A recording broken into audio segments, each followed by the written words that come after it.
Hello, I'm Jeremy Price, IU basketball columnist for the Herald-Times, and here today to preview Indiana at Penn State.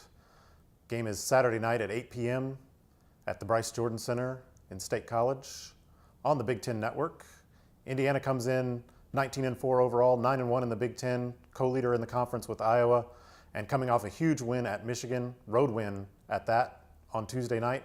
While Penn State comes back home, they've played 7 of their last 10 games on the road, sitting at 11-12 overall, 2-8 in the Big Ten, and on a 4-game losing streak. Last win was at Northwestern a few weeks ago.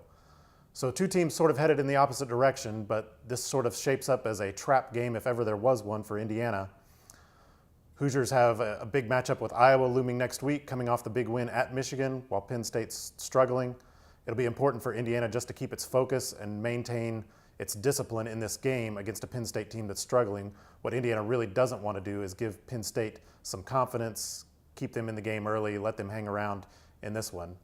But Penn State will want to muddy this one up a little bit and slow down the pace, and that's the first of 3 things that I think are important to look at in this game is the pace with which it's played. If Indiana can show a little bit of the defense that it had against Michigan in that 25-0 run to end the first half, the Hoosiers can get out in transition, speed the game up, really get Penn State uncomfortable. But the Nittany Lions really want to slow it down, take their time, get some good shots, and try to sort of regain their shooting touch, something that's been missing lately and something that Penn State coach Pat Chambers mentioned today even, that they just needed to slow down, take their time, and make their shots. Second thing to keep an eye on is the rebounding factor. Indiana is in the top 20 nationally in rebounding margin, behind only Penn State or Michigan State and Purdue among Big Ten teams, and those two actually rank 1-2 in the country. During Big Ten only play, Indiana is actually second in the conference in rebounding margin behind only Purdue and slightly ahead of Michigan State. Penn State, on the other hand, has struggled. They're 11th in rebounding margin, minus 4.2 rebounds per game. So that's an area where Indiana has a chance to take big advantage of Penn State. Penn State has some depth inside, but they don't have a lot of quality depth, and most of those guys are not real offensive factors. If you can get them in foul trouble, keep them off the boards, Indiana should be in good shape. And lastly, there's always the X factor, especially anytime you're playing on the road against a Penn State. Senior guard Devin Foster has been playing really well of late, shooting better than 40% from 3. Another guy to keep an eye on is Shep Garner. The guard has really struggled shooting the ball, especially in Big Ten play, but this might be a breakout type of situation for him, coming back home, getting back in a comfortable environment.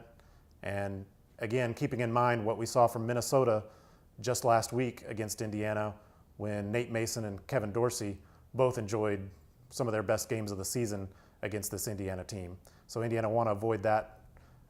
On the other hand, for the Hoosiers, there's been some X factors in the past at State College. You remember back to 2012 when Jordan Hulls hit 7 threes, Matt Roth hit 5 threes, the two combined for 12 threes in an Indiana win there. In 2013, Hulls again hit 4 3-pointers, had a big day there. 2014, Noah Vonleh scored a career-high 19 points, and Austin Etherington hit a big 3, one that probably nobody saw coming, to help clinch that win.